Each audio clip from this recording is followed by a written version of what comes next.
Ya, ya barangkali memang suaminya lagi tidak punya uang, kan begitu. Kalau tahu punya uang di dompetnya tebal, tidak ngasih, ambil tidak apa-apa, tidak apa-apa ambil. Itu ceritanya Abu Sufyan itu kan pelitnya bukan main ceritanya ya. Sama istrinya pelitnya bukan main. Sampai ngadu sama Nabi, wahai Nabi, ini suami saya ini memang orang terkenal, terhormat, cuman pelit sekali sama saya katanya. Ya sudah, kamu ambil kebutuhanmu dan kebutuhan anak. Boleh itu ya, boleh itu.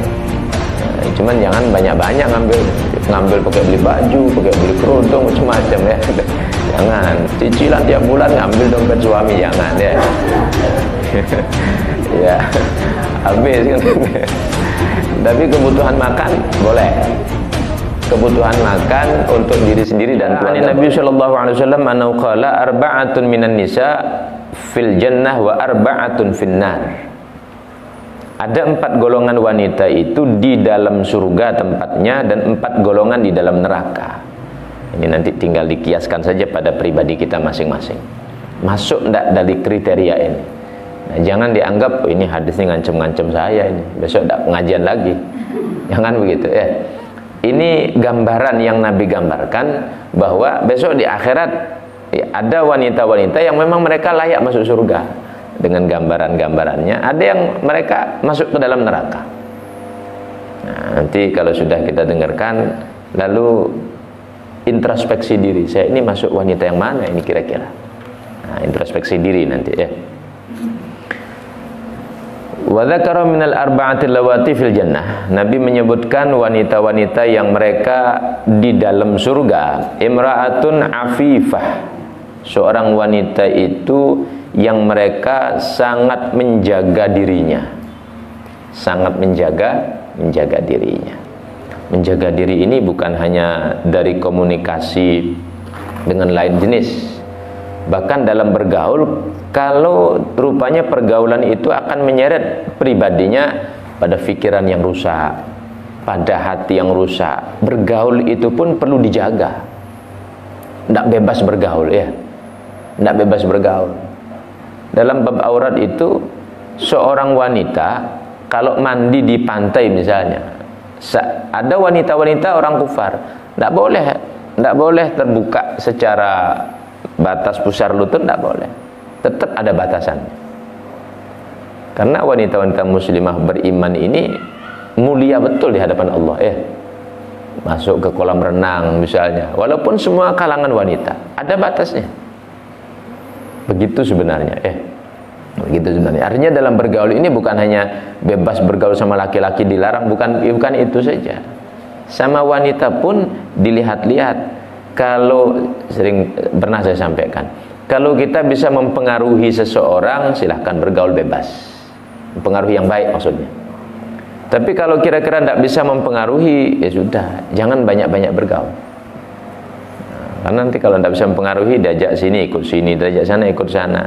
Yang tadinya sudah lurus, kenceng, bagus sama suami, bisa jadi berbelok. Bisa jadi berbelok ya. Kalau salah-salah bergaul. Maka penting dalam pergaulan ini.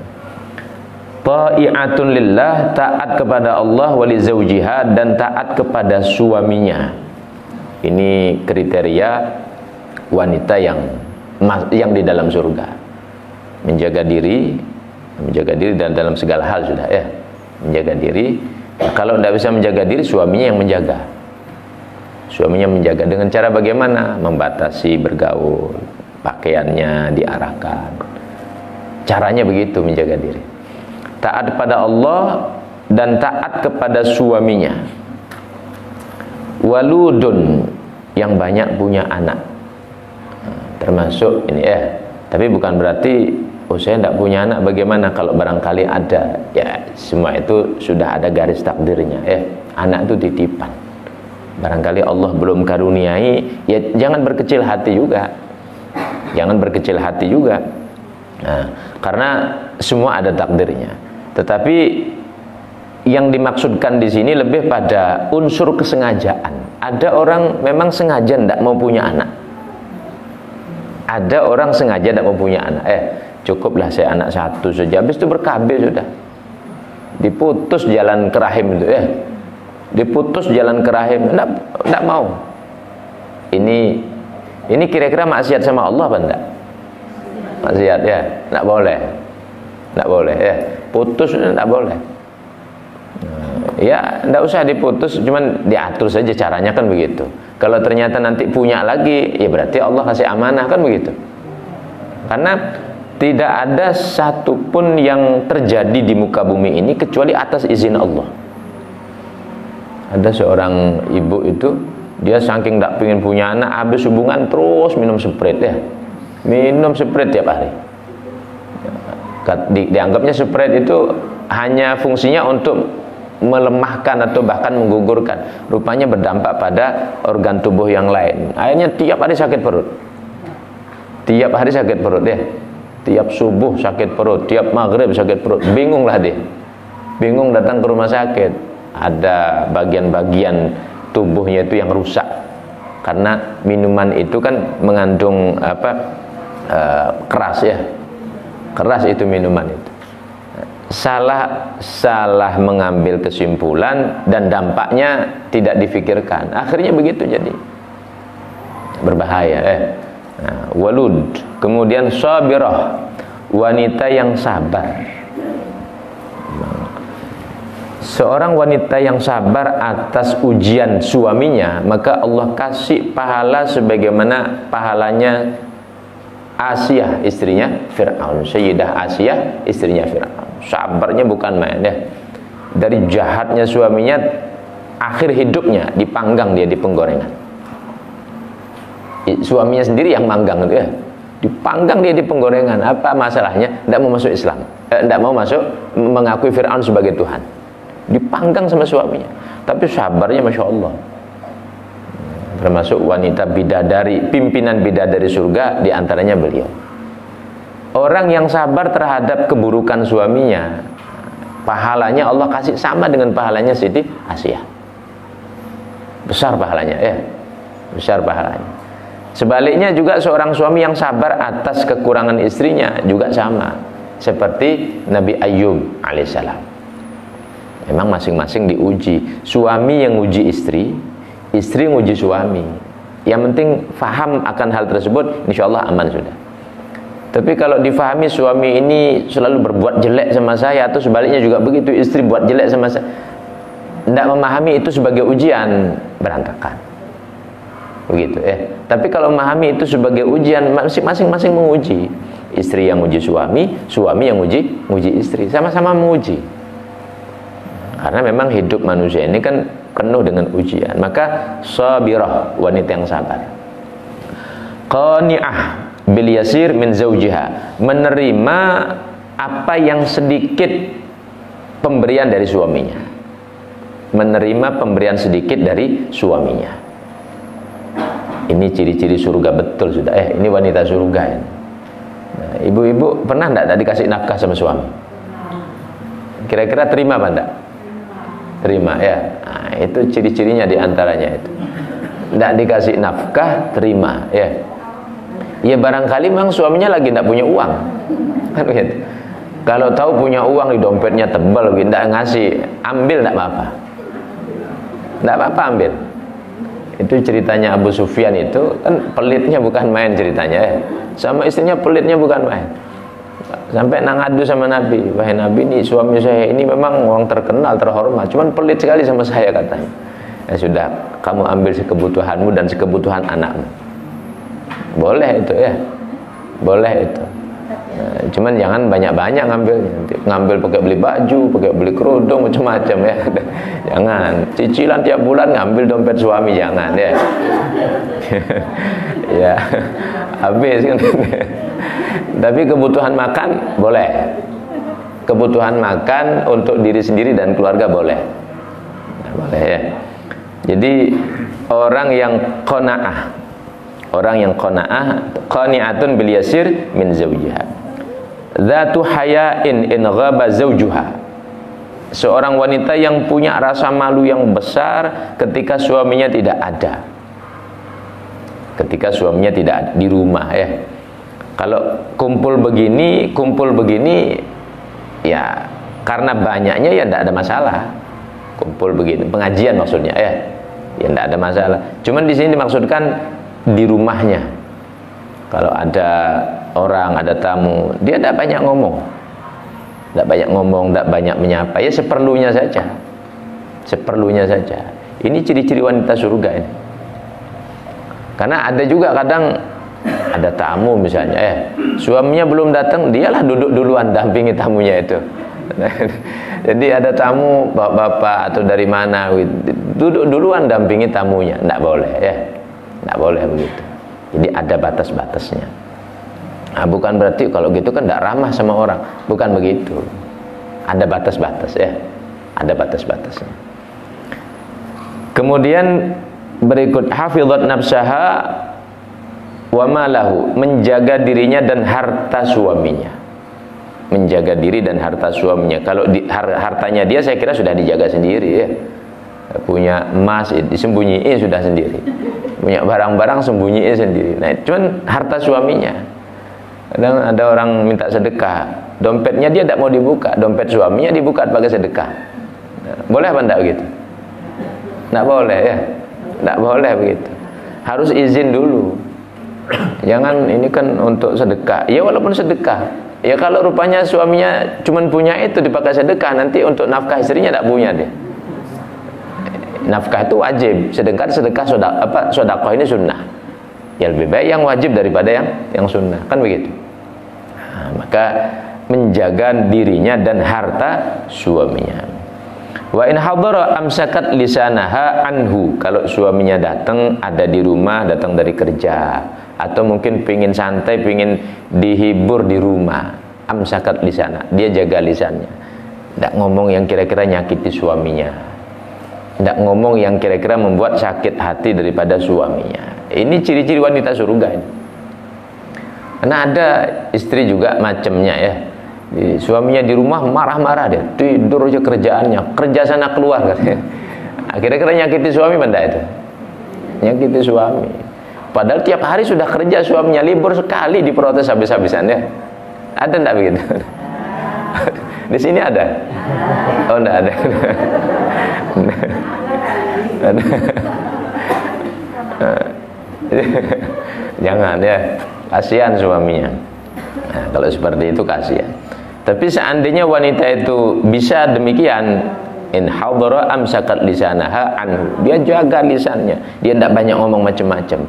Ini ciri wanita surga benar sudah ya. Sudah ciri wanita surga, sudah mepet kali dengan surga itu. Ya. Wa imra'atun mata zawjuha wa laha aulad shighar, fahabasat nafsaha ala auladiha wa rabbathum. Seorang wanita yang suaminya meninggal dunia, dia punya anak kecil, lalu dia jaga dirinya, dia jaga anak-anaknya, dia bimbing anak-anaknya, wa ahsanat ilaihim, dia baguskan pendidikan kepada anak-anaknya, walam tatajawwaz, dan dia tidak menikah.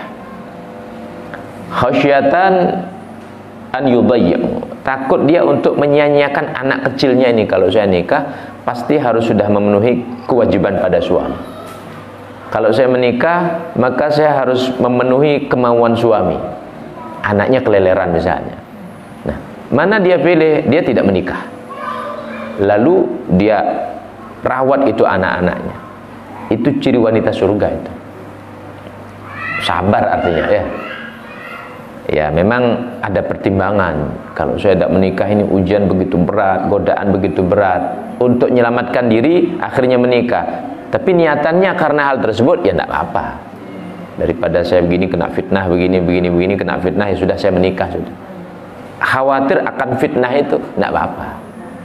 Tapi kalau kira-kira fitnah itu tidak ada, aman, keluarga sudah melindungi, tapi ini ada anak kecil yang perlu dirawat. Kalau saya menikah misalnya, seorang wanita menikah, anak ini keleleran nanti. Lalu dia ngambil keputusan, saya tidak menikah. Itu ciri wanita surga itu. Itu ciri wanita surga. Nah, cuman ini bukan perintah suami, ya. Ini pemahaman dalam diri kita bahwa agama mengajarkan seperti itu. Tapi kalau suami yang nyuruh-nyuruh, nanti kalau aku mati kau jangan nikah. Nah, kalau itu tidak boleh.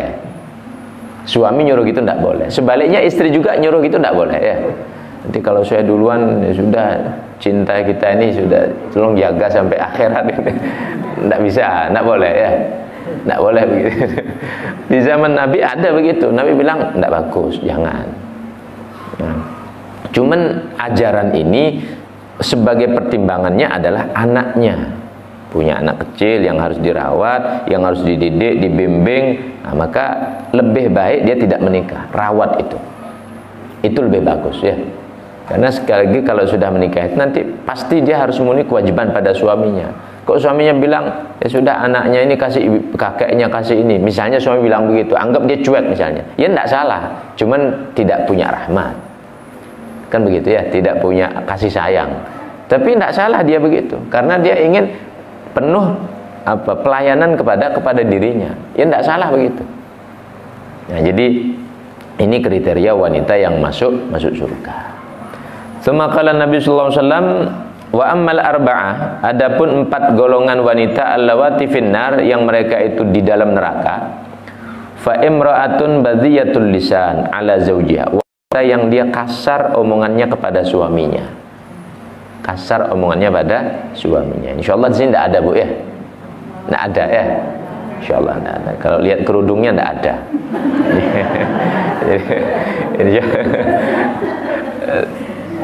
Ya, insyaallah karena model kerudung bagus, pas ya, insyaallah tidak ada. Nah, kalau mudah-mudahan berarti masih ada itu.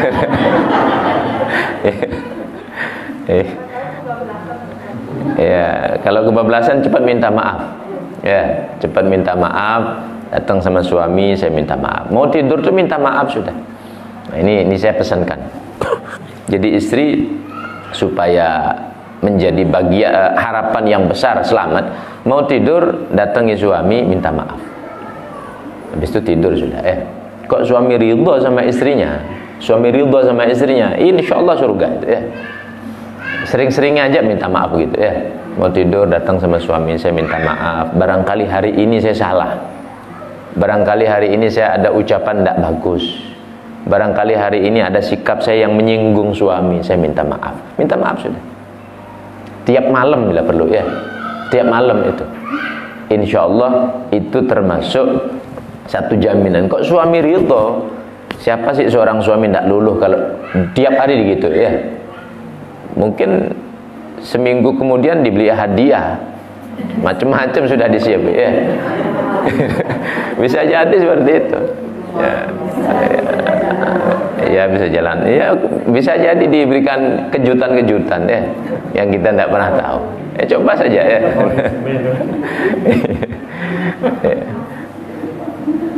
Baik, badhiyatul lisan. Nah, in ghaba anha zawjuha lam tasun nafsaha. Kalau suaminya tidak ada, ini ciri wanita yang di neraka. Kalau suaminya tidak ada, tidak menjaga dirinya. Suaminya lagi kerja, dia tidak jaga dirinya itu. Suaminya lagi keluar, dia tidak jaga dirinya. Nah, ini termasuk ciri-ciri wanita yang masuk neraka.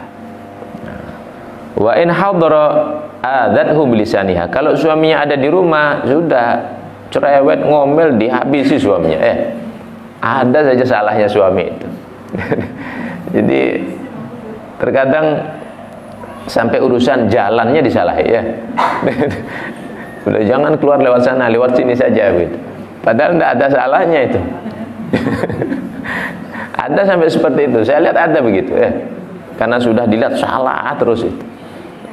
Kebetulan juga suaminya sabar, tidak mau ngelawan, ya sudah diam saja suaminya. Akhirnya nurut sudah. Urusan keluar rumah ya, keluar rumah dari pintu depan, disuruh dari pintu belakang, nurut dia.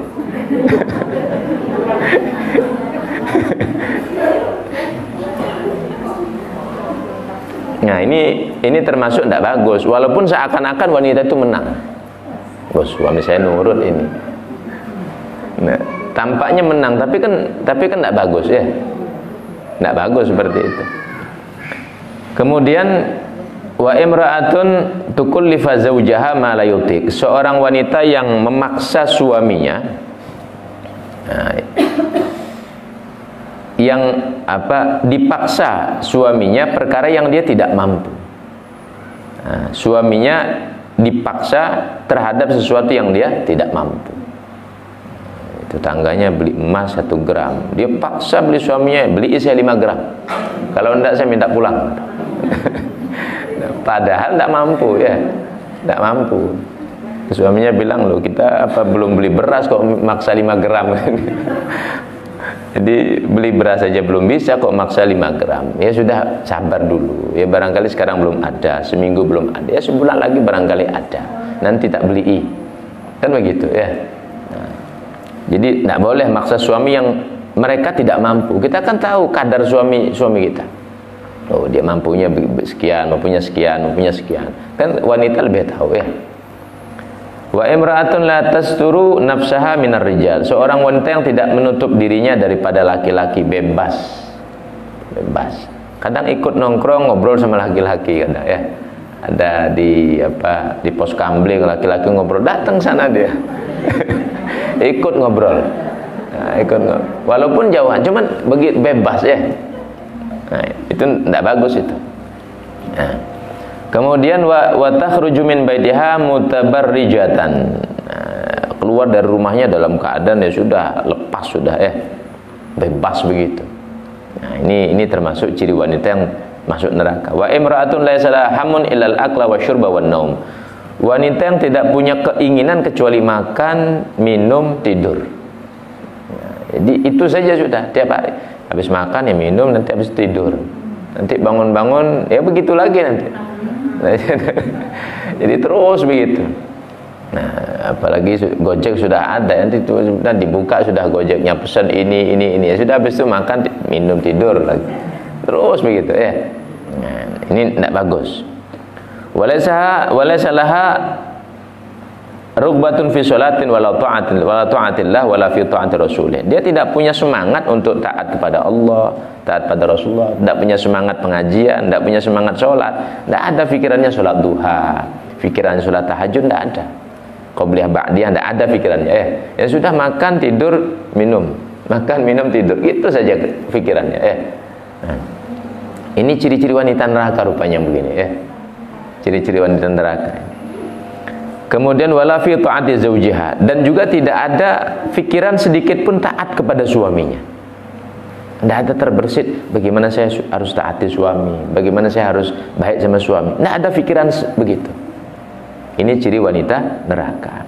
Fal mar'atu idza kanat bi hadhihi sifat kanat mal'unatan min ahlin nar illa an tatuba. Maka wanita yang punya sifat seperti ini itu dilaknat. Dilaknat ya. Dan bukan hanya melaknat semua Allah, malaikat, penduduk neraka melaknat dia. Penduduk neraka itu kan sudah susah, orang sudah sumpek. Tapi kalau ada wanita begini, dia sumpek. Masuk neraka orang begini ini, dia sumpek. Wah, ini nyusah-nyusahin. Repot kalau dia masuk ke sini kan. Padahal sudah di neraka sudah, itu sudah sumpek. Tapi kalau orang begini masuk, dia tambah sumpek. Nah, jadi kalau demikian, mudah-mudahan hadis ini menjadi nasihat bagi kita semuanya. Jadi bukan dalam rangka untuk menjatuhkan, memojokkan, enggak. Cuma ini kan gambaran dari Nabi ya. Gambaran dari Nabi. Ada wanita yang masuk surga, ada wanita masuk neraka. Nah, sekarang balik pada pribadi kita, masuk golongan mana? Apa masuk yang golongan surga atau masuk golongan neraka? Wallahu a'lam. Nah, kecuali kalau mungkin ada kesalahan-kesalahan masa lalu, ya sudah bertobat. Kalau sudah bertobat, ya sudah urusan Allah sudah. Nah, kalau sudah bertobat, ya itu urusan Allah. Yang penting kita tahu dulu ajaran agamanya, lalu berusaha kita untuk menerapkan. Yang dilarang ya kita jauhi.